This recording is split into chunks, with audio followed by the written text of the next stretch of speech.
Welcome back to Patrick Christie's Tonight. And the student protests over the war in Gaza continue to get more and more unhinged. On Saturday, there was a die-in staged at Oxford University. Protesters donned fake blood and pretended to be dead at the entrance of a graduation ceremony, and as you can see, guests were forced to step over them. Worse than that, the bloody effigies of dead babies were dumped at the office doorstep of Conservative MP for Stroud, Siobhan Bailey. These were done by separate activists. But a literary festival in Berlin saw the author Salman Rushdie say this. I would just like some of the protests to mention Hamas. It's very strange for young, progressive student politics to kind of support a fascist terrorist group. Because, they're talking about free Palestine. Right now, if there was a Palestinian state, it would be run by Hamas. And that would make it a Taliban-like state. And he's right, because astonishingly, the latest information coming out of the West Bank is that support for Hamas is rising. OK? So support for Hamas is rising.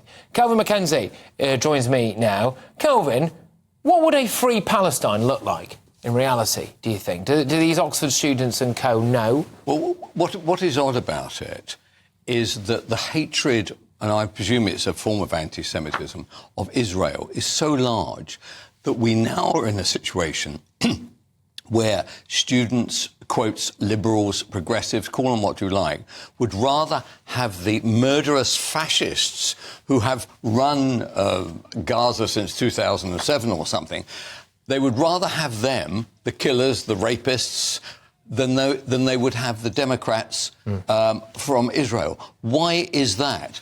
Now, Salman Rushdie, right, gave his eye. He almost gave his life, right? For what did he do, right? Remember, Hamas is a client state of Iran. And it was the Iranian Khomeini, the supreme leader, the one before the last one, right, who said, right, we don't like your book, we're issuing a fatwa, and one day we will get you. And they did get him. And that is what's going to apply to the rest of us. So the issue now is there is a madness from the centre. Because it's when you look at the people who are protesting, yes, there are loads of Muslims in this country, right?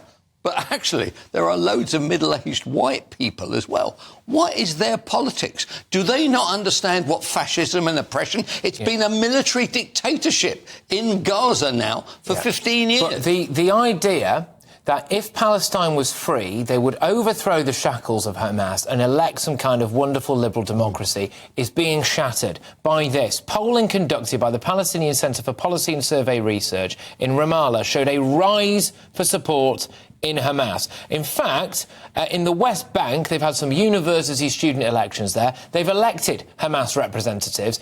If Palestine was free, there is now a chance, or quotes unquote free, there is now a chance that the people there would choose to elect Hamas. Right. If it is a democracy, right, they can elect whoever they like. Right? I don't care. But if Hamas act like they did before, which is actually, by the way, there's a hospital over there. I tell you what, we'll dig a tunnel underneath. We'll play the long game. We'll wait and then come out and kill every Jew that we can lay our hands on. No, I don't want them. And the other issue about progressives is where are Ireland in all this? Right? Ireland then announced, little old Ireland, right? Whose history itself, by the way, they have embraced fascism before. After all, in the Second World War, they refused to fight against Hitler. And what did Hitler do? He killed 6 million Jews. How many Jews would Hamas like to do? On one night, they killed 1,300. So why are Ireland doing it? A democratic state. What is it about democracy and ordinary people that they embrace a society like Gaza? Well, this is a great point. So for states out there, not just individuals, not just students who cover themselves in fake blood outside a university, but for actual states who are calling for a quotes-unquote free Palestine, what they are calling for really is a Taliban-like state from which, presumably, a base could be formed to attack the West. Right, attack the West, definitely attack, right, be right next to Israel. But actually, when we just use the word Taliban, it kind of loses its punch, doesn't it? Taliban, ask 50% of Afghanistan, right? What's your life like? Are you allowed to work? Are you allowed to dress whatever you like? Are you allowed to go anywhere without permission of men? Doesn't the idiots, for instance, the idiots of Ireland understand what Taliban states look like? Why on earth would a democracy, a Western democracy, want to embrace that kind of approach? Look, whilst I broadly agree with you, I will just push back ever so slightly and just say that I know there are a huge number of people in Ireland who are deeply unhappy with the current political situation, their rulers. They're entitled to be unhappy with it, but are they? I think it's some idiots in Ireland. Yeah, right? But, okay. Yeah, all right. But can I also just put this to you, that actually what we are seeing now at universities and from academics and from some of those kind of middle-aged levies that you were mentioning before is actually a hatred of the West.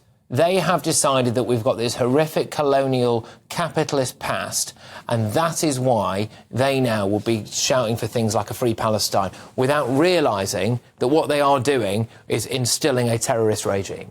And also the other thing it does is it encourages... Now, look, if you are a Muslim, you are likely to want to be on the side of the people that you believe are being oppressed. When you see useful idiots like middle-aged academics wandering alongside you, it will embolden them politically to act as a unit. Yeah. And by the way, today, OK, it's only 3 or 4%. Look down the road 20 years, you know, that number may be 15%. That will be a powerful lobby, and we will end up with foreign policies that we currently despise because we weren't strong enough and understood that, in fact, they were a danger to our society. Yeah. Yeah, look, Kelvin, look, thank you very, very much. Absolute pleasure talking to you about that particular topic. And again, I just want to emphasise, you know, there's quite devastating facts now that support for Hamas in the West Bank, in that region, is rising. So when people go out and they campaign for a quotes-unquote free Palestine, you are saying you want a Hamas-run state.